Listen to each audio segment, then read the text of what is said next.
snow fell like ash from a dying sky. Samwell Tarly trudged through the ancient snowdrifts beyond the wall, each step a small war. His boots were soaked through, his breath a panicked mist. Somewhere behind him, Jilly and little Sam huddled in, a torn cloak waiting by the dead firewood he couldn't light. He was supposed to be brave. Meister Aemon had told him he would be. But all he felt now was cold and fear. He had seen the dead rise. He had stabbed one with dragonglass and watched it scream and shatter. They had called him Sam the Slayer afterward, but he hadn't felt like a slayer. He had felt like a boy who had pissed himself when the monster came. And still, here he was, alive, walking north again with no sword, no allies, no plan, just a scroll from Castle Black stuffed in his pack, and the whispered words of a blind old man who had died believing in a prophecy. You must find the truth, Sam. The true prince is not always the one who fights, but the one who saves. At the time, Sam had thought Aemon was talking about Jon. Everyone always thought it was Jon. Tall, brooding, noble, heroic. But Jon had died, briefly, and come back. Colder? Stranger? He spoke of duty now, not love. War, not hope. There was fire in his eyes, yes, but it wasn't Lightbringer. It was vengeance. Sam had studied every scroll he could before leaving Old Town. He'd uncovered things hidden under layers of dust and denial, prophecies scattered like broken glass, half-truths stitched together by mad maesters and forgotten kings. They all spoke of fire and darkness, of a prince reborn amid salt and smoke, and one line kept haunting him. He shall draw from love a blade of flame, and from sacrifice the world shall be saved. That wasn't Jon. Jon had already lost love. Sam still had it, in every way that made him weak. Jilly was his heart. Little Sam was his hope. And maybe, just maybe, that made him the worst candidate of all. Or the right one. He stumbled into a frozen clearing and collapsed. To his knees, the sky above him cracked with thunder. A red comet sliced across the stars like an angry god's blade. Sam stared up, gasping. He didn't hear the wind whisper his name. He didn't notice the snow melt in a perfect ring around him. He didn't see the hilt buried in the ground, blackened steel, ancient and waiting, until his trembling hand brushed against it. The second he touched it, the world changed. The snow hissed and turned to steam. The ice cracked beneath his feet. Flames licked up the blade, not burning him, but warming him to his soul. Lightbringer had waited. Not for a king, not for a warrior, for him, for the coward who would choose love over war. He cried out in terror, dropping the sword. But it didn't fall. It hovered in the air before him, alive with fire and whispering names he didn't know, stories of men and monsters, wars yet to come. And then a voice, not the swords, but something older, deeper, broke through the veil of snow. Do you accept this burden, Samwell of House Tarly? His lips trembled. His heart pounded.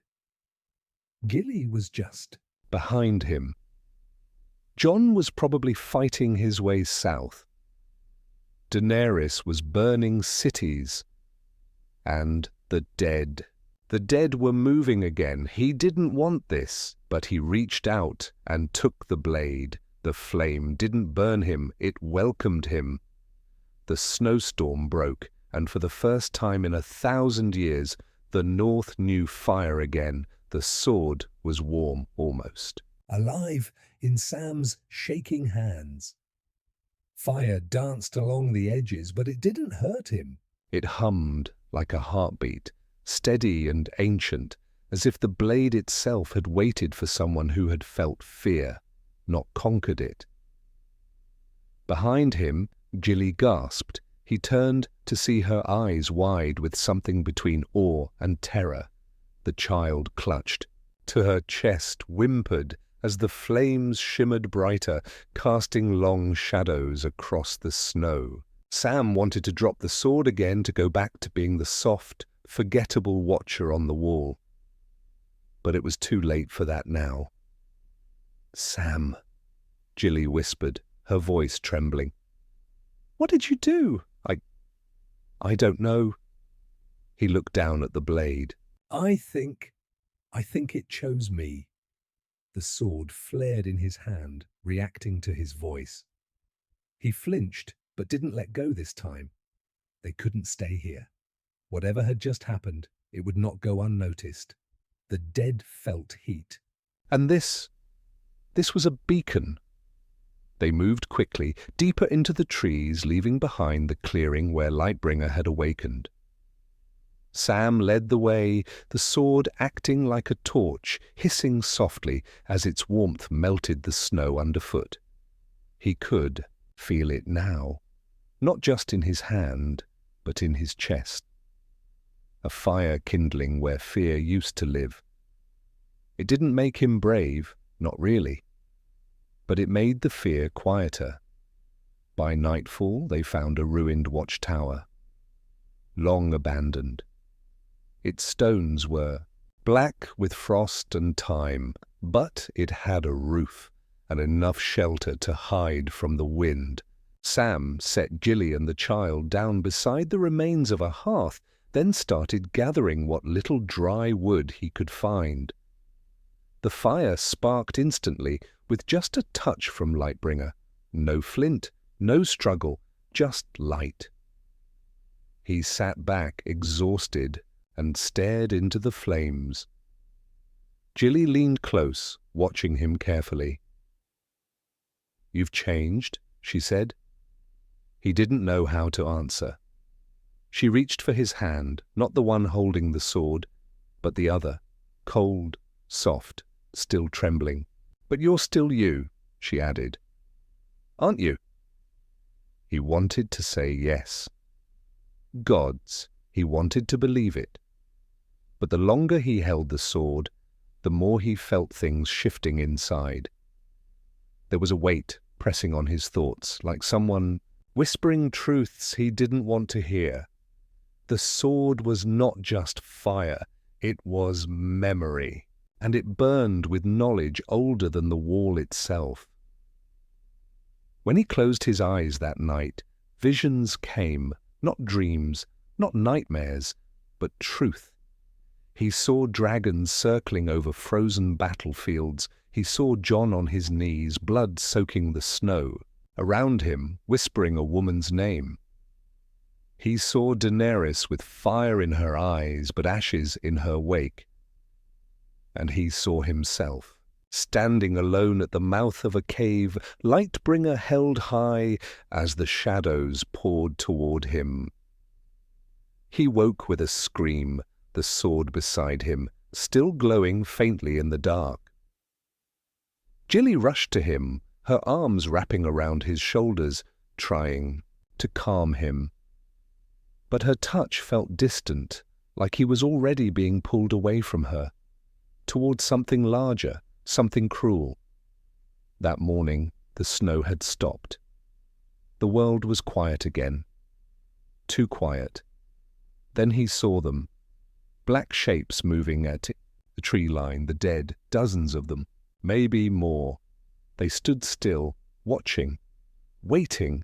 Sam rose to his feet. He could feel the fire build again in the sword. It responded to his fear, not by retreating, but by rising.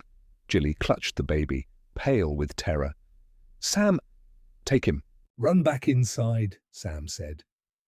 His voice didn't shake this time. He turned to face the trees. The dead didn't move. They were waiting for something. Then one stepped forward. A white walker. tall, armored in ice, sword gleaming with the chill of death. Its blue eyes locked on Sam, the sword in his hand pulsed, not with power, but with a memory. To forge Lightbringer, the hero must plunge it into the heart of what he loves. His stomach turned. He remembered the old stories. Azor Ahai had driven his sword through Nissa, his beloved, to give the blade fire, and now the blade whispered of sacrifice. But Sam didn't believe in those stories. He couldn't. He wouldn't. He gripped the hilt tight and stepped forward. "I'm not that kind of hero," he muttered. And then, with Lightbringer blazing, Samwell Tarly charged toward death, not as a warrior, but as a man who chose love instead. Of sacrifice. The cold didn't bite anymore. As Sam charged toward the White Walker, the flames of Lightbringer wrapped around him like armor, not just heat, but something deeper, older. He could feel the sword feeding on his fear, his love. His guilt, all of it turning into fuel. The dead came at him in silence, their faces twisted with the agony of unnatural life. The first wight lunged, Sam swung, and Lightbringer cut through it like paper. No scream, no resistance, just a flash of fire and a puff of smoke. The creature collapsed into a pile of scorched bones and black ice. Another came, and another. Sam was clumsy. He barely knew how to fight. He slipped in the snow. He gasped for breath, but the sword moved for him. Every time his grip faltered, it adjusted. Every time he hesitated, it pushed forward. It was like dancing with something that knew the steps by heart, dragging along a partner who couldn't keep up, but who still moved. The White Walker didn't charge. It watched. Sam noticed. It wasn't afraid. It was curious. He had killed one before, stabbed it with dragonglass and watched it shatter. But that had been blind luck, desperation. This was something else. The White Walker stepped closer now, slow and deliberate, the other dead parting for it. Sam's chest burned. He turned the blade toward the icy figure, gripping it with both hands. "Come on," he whispered. "Come on, you cold bastard." The creature raised its own sword, a jagged shard of pure frost. They clashed. The impact threw sparks and steam into the air. Sam staggered back, the strength of the walker nearly knocking him off his feet, but Lightbringer hissed and held. It didn't crack. It sang. A high, keening sound like a bell struck underwater. The walker struck again. And again. Sam's arms screamed from the effort, but he held on. His foot slipped, and the walker swung for his chest, but Lightbringer met. The blow with a blinding surge of fire, knocking the frozen sword aside. Then suddenly the walker stopped. It tilted its head. Those blue eyes narrowed, almost confused. Then it spoke. "You are not the one we expected." The voice was wind and hate. Sam blinked, stunned. "What?" "The wolf blood, the dragon spawn. We saw them in the fire." "Not you." Sam tightened his grip. "I don't care what you saw." The walker looked down at Lightbringer. "That sword burns with a fire that should not be yours." "It is," Sam said, his voice low, "because I didn't take it. It chose me." And with that he lunged. It was awkward, desperate, more a stumble than a strike. But the flame reached out with him, a hungry arc of golden red fury. The walker raised its weapon too late. Lightbringer sliced through the icy armor, through the black heart beneath, and the walker shattered, exploding into shards of glass and a scream that echoed through the trees. The remaining wights paused. Then, as one, they dropped, collapsed, unmoving, dead again. The fire dimmed. Sam stood in the silence, panting, steam rising off his body. His knees gave out and he dropped into the snow. Lightbringer was still warm, humming gently in his lap like it had just been fed. He had won, but it didn't feel like a victory. Jilly came running, baby clutched tight to her chest. She knelt beside him, tears streaking down her face. "Are you hurt?" "God, Sam, what did you do?" "I don't know," he said softly, voice hoarse. I think I just killed a White Walker." She looked at the sword. "You're not supposed to be able to do that." He shook his head. "I know." And then the sky above them shifted. The clouds parted, just slightly, and a single ray of sunlight, weak but real, broke through. It landed on the blade. It glowed brighter than ever, and deep inside Sam's chest, something began to hurt. Not a wound. Not fatigue, something like loss. He knew it then. This power wasn't a gift, it was a debt, and it would come to collect. They left the ruins behind before dawn. The fire hadn't gone out, not in the hearth and not in the sword. Lightbringer still Pulsed faintly in Sam's hands, a reminder that nothing was the same now. Not the world, not him, not what came next. Jilly walked beside him, quiet. Little Sam slept in her arms, bundled tightly. The cold had softened around them since the battle, as if the air itself feared getting too close. Nothing moved in the forest, no birds, no wind. Even the trees seemed to hold their breath. Sam didn't speak. He couldn't. Every step forward felt heavier. The victory against the White Walker hadn't filled him with courage. It had hollowed him out. And something in him whispered that killing one had only awakened others. He wasn't just carrying a sword now, he was carrying expectation. "You said it chose you," Jilly finally said, her voice soft and low. "It did," Sam replied. "Why?" He didn't answer at first. What could he say? That the world had made a mistake? That it had put the end of everything into the hands of a boy who once wept at the sight of blood? He wanted to believe there was a reason, a destiny. But what if the sword just needed someone desperate enough to hold it? I think. "Because I didn't want it," he said at last. "Because I still don't." They came upon a stream, frozen and still. Sam knelt and cracked the ice with the edge of Lightbringer, then cupped the water into his mouth. It burned, sweet and sharp, like fire and honey. Even the water reacted to the sword now. Nothing was normal anymore. He caught his reflection in the water, the same round face, the same fear behind the eyes. But there was a flicker of something else now. Something wrong, a flicker of flame behind the pupils. Gone in a blink. He staggered back, heart pounding. Jilly helped him up. "What is it?" "I don't know," he said again.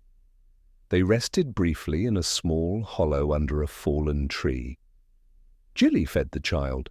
Sam stared at Lightbringer, watching the way the flames inside it moved. Not wild, not chaotic, rhythmic, like breath, like thought, as if it wasn't just a weapon, but a thing that knew. Then it spoke, not aloud, in his mind, "You are not enough." The words hit him like a slap. His grip tightened, "But you could be." "What?" he whispered. "You could burn away what makes you weak. You could become what the world needs." "Let go!" He shook his head violently. "No, I'm not doing that."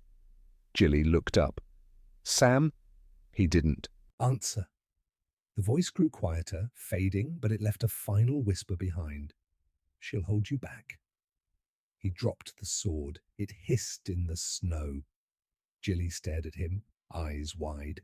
What's happening to you? I think, he rubbed his face, voice raw. I think it wants me to become something I'm not. She leaned forward. Then don't. You don't have to. But what if I do? He said. What if I have to choose between being who I am and saving everyone else? She didn't flinch. Then choose the world, but don't lose yourself doing it. The next night, they reached the edge of a ruined village. The buildings were mostly ash and bones. Scorch marks painted the stone. Sam didn't need to ask what had happened here. Dragons, and in the center of it all, standing alone in the square, was a figure in a grey cloak, hood drawn. Sam approached, slowly, sword in hand. The figure turned. It was Jon Snow. But his eyes, they weren't the same. They were darker now, colder, older. You have it, Jon said quietly. Sam nodded. I felt it when you woke it. Jon's hand moved to his own sword. Longclaw, Sam, he said. You're not supposed to have it. Sam's stomach dropped. What do you mean? Jon stepped closer. That sword belongs to a killer of kings, not a reader of books. Behind him, the wind howled, the snow returned, and so did the fire in Sam's chest. Jon's boots crunched softly through the ash-covered snow as he approached. His face was as blank as winter, but his eyes carried weight, like he had seen too much and buried even more. Lightbringer pulsed in Sam's hand, gentle but alert, like it recognized something or someone. Sam didn't move. He couldn't. I didn't ask for this, he said finally, voice quiet. You know I didn't.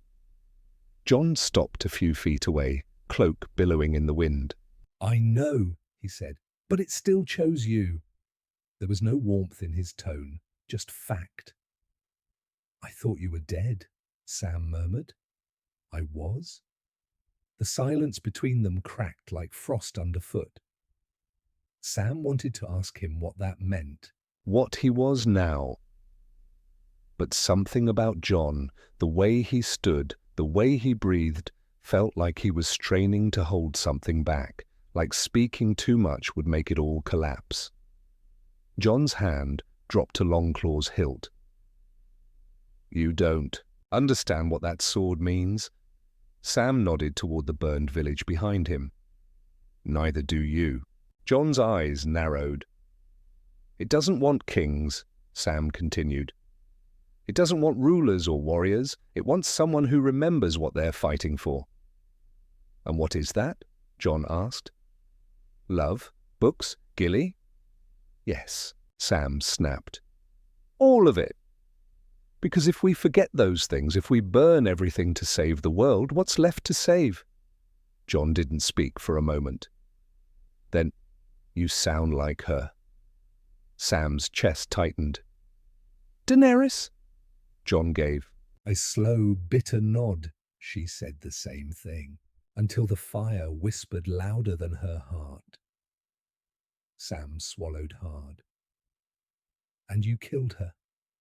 The words hung there, heavy and sharp. Jon didn't deny it, didn't justify it, just looked away, as if the memory still dragged behind him like chains. She thought she was Azor Ahai, Sam said softly. Jon nodded. So did everyone else. And now the sword chose me, the coward, the joke, Sam the slayer. You think I don't wake up every day praying it made a mistake? Jon stepped closer. Then give it to me, he said, voice like stone. Let someone who can carry it, carry it. Sam gripped Lightbringer tighter. The sword flared. I can't, he whispered. It won't let me. A long silence followed. Jon stared at him, breathing slow and deep. His eyes flicked to the flames along the blade, and something flickered in them. Grief. or envy. I've seen what's coming, Sam, John said finally. I've felt it. The Night King was only the beginning. Something darker is stirring in the far north. The long night was never about one battle. It's about what we become in the face of it. Sam felt his knees weaken. I don't want to become anything. I just want to survive. John's gaze turned sharp. That's not enough. He turned then, walking past Sam, toward the edge of the village. There's a place far beyond the wall, older than the first men. I was going there before I found this place, before I felt you. That sword is a key, Sam, to something buried, something waiting. Sam called after him. And what if I say no? John stopped, back still to him. Then I'll take it, he said, when you're too tired to hold it. The words weren't a threat. They were a prophecy. That night, Jilly said nothing. She just lay beside him, holding the child, her body curled tight, as if trying to hide from the fire that now lived beside her. Sam watched the flames dance along the sword. The voice hadn't come back. Not yet. But he could feel its hunger again. It wanted something more than war. It wanted a choice, a sacrifice, and deep in his chest, the fire whispered, "It's not about being worthy, it's about being willing." Sam closed his eyes and wished, for the first time in his life, that he could go back to being a coward. The cold returned the moment they crossed the wall again. It didn't bite like before. It lingered like breath on the back of Sam's neck, like something watching through the trees. Every step northward felt heavier, not from snow, but from the weight of what waited out there. John said nothing most days. He walked ahead of them, eyes scanning the horizon like he expected something to rise from it any moment. Jilly kept her distance from him. Sam couldn't blame her. John wasn't the man they had known at Castle Black. Something had died in him, something human. What rose in its place still wore his face, still spoke in his voice, but there was an edge to it now, as if John had seen the end of the world and decided he didn't trust it to end without his permission. Sam held Lightbringer close at night. Not because he wanted to, because the voice was returning, and it was growing bolder. He will betray you. He tried to block it out, to tell himself it was just the sword, just the fire in his hand messing with his thoughts. But the more he listened, the more it made sense. John watched him while he slept. John's hand always hovered near his blade. John had already killed a woman he loved in the name of a prophecy. Why would Sam be any different? They reached the Valley of Echoes on the 6th night. It wasn't marked on any map, no village, no ruins. Just ancient stone monoliths jutting out of the ground like black fingers, carved with spirals and faces long erased by time. The air here was still. Too still! John stopped at the center of the valley, where a ring of pillars surrounded a raised altar of cracked obsidian. "This is it," he said, finally speaking. Sam looked around, unsettled. "This place feels wrong." "It's where?" The first light was buried, John said. The children of the forest called it the Womb of Fire, a place where magic was born and where it can be unleashed. Sam stepped forward. "Why bring me here?" John turned slowly. "Because the sword's not done choosing." And before Sam could speak, John drew Longclaw. The sword hissed against the frozen wind. Sam stumbled back, heart racing. "John, what are you doing?" "Tried to let you carry it," John said. "I tried to believe it chose you for a reason, but you hesitate. You doubt. You love too much. That's not weakness, Sam shouted. It is when the world is ending. The voice inside Sam ignited like a match. Kill him, burn him, save the world. He gritted his teeth. I won't. You will, John said, stepping closer. Because if you don't, I'll take it from you, just like I took it from her. He meant Daenerys. And Sam saw now that John hadn't come here to help him awaken anything. He'd come to end it. John lunged. Lightbringer leapt into Sam's hands before he even thought to move. Their swords clashed, fire against cold steel. The valley lit up in orange and silver sparks. Sam barely blocked the first blow. The next sent him sprawling. Fight me, John shouted, or let me take the burden. I don't want it, Sam roared back, pushing to his feet. But it's mine, they circled. Each other, breath steaming, blades hissing. John struck again and again. He was faster, stronger, trained. Every move was a lesson in killing. Sam was slower, clumsier, but Lightbringer knew the truth. John's blade cut his shoulder. Blood sprayed across the snow. Sam screamed, but didn't fall. The sword roared and his grip, flames surging. The pain didn't fade, it sharpened him. He struck back. The fire caught John's cloak, scorched the air between them. He staggered, eyes wide, not in pain, in recognition. You are it, John whispered, horrified. The sword flared again, and that's when the ground beneath them split. A rumble echoed through the valley. A black shape rose from the altar, twisting, shrieking, not flesh, not shadow, something between, ancient, starless, forgotten. John and Sam froze as the thing hovered above them. It looked at the sword, then at Sam, and it smiled. So, it said, voice like cracking bones, the flame chose the coward. The world seemed to stop breathing. The creature above the altar loomed like a wound in the sky, formless and yet terrifyingly real. It didn't have a body, not in the way Sam understood bodies.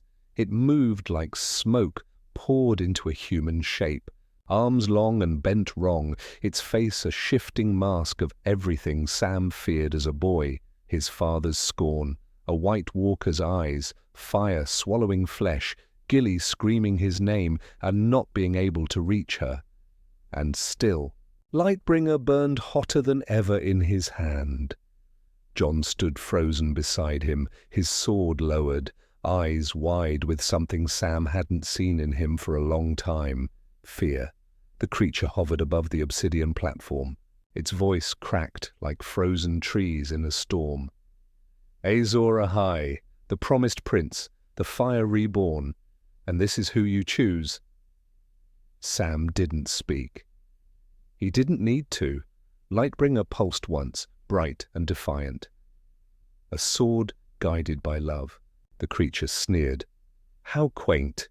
Sam raised the blade, even though his arms screamed with the pain of John's strike, even though his legs shook.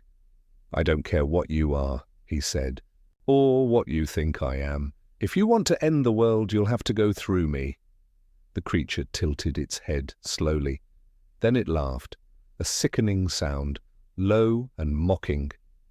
You think this is about you. The sword is a key, nothing. More.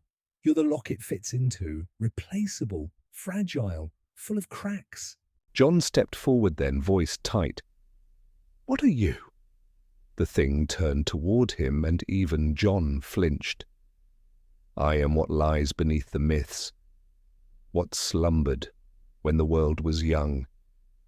They called me many names, the first flame-eater, the black light, the grief god. I was buried in the snow to keep your world warm. It hovered closer. The snow beneath it melted. And now I will unbury myself. Sam's heart pounded. Why now? Because the last time Lightbringer woke, it sealed me in darkness. The sword wasn't forged to fight the cold. It was made to imprison me. That stopped everything. Even John looked shaken. "You're saying, Azor Ahai wasn't a savior?" Sam asked. "No," it whispered. "He was a jailer." And the woman he loved, the one he killed, she was the door. Her soul burned so his fire could trap me here. That was the real sacrifice. Sam's stomach twisted. Nissa wasn't just a tragedy. She was the price. And Lightbringer had Started whispering of sacrifice again. Behind them, Jilly shouted. Sam turned. She was running toward them. Little Sam strapped to her back, panic on her face. "No," Sam yelled. "Stay back!" The creature turned toward her slowly. "Ah," it breathed. There she is. The flames along Lightbringer turned blue. Sam realized what it meant. Not just that the sword needed a sacrifice, but that it had chosen one. His mouth went dry. The old story wasn't metaphor. It was a ritual, a pattern. Lightbringer had never been about courage or fate. It was a cycle. The sword demanded love. And then fed on it. "Don't you touch her," Sam growled. The creature grinned. "You already did." John stepped beside Sam, eyes flicking to Jilly, then the creature. "We end this, now!" Sam nodded, but his heart screamed, because Lightbringer Was now pulling toward her, guiding his feet not to protect her, but to offer her. He fought it, every muscle. He turned the sword toward the creature. "You want a flame?" he said through clenched teeth. "Here it is." He drove Lightbringer into the obsidian stone. The entire valley lit up like sunrise. The creature shrieked, not in pain, but rage. Its form unraveled, screaming in a language no man had ever known. The stone cracked down the middle, and Sam saw something rise from below. A second sword.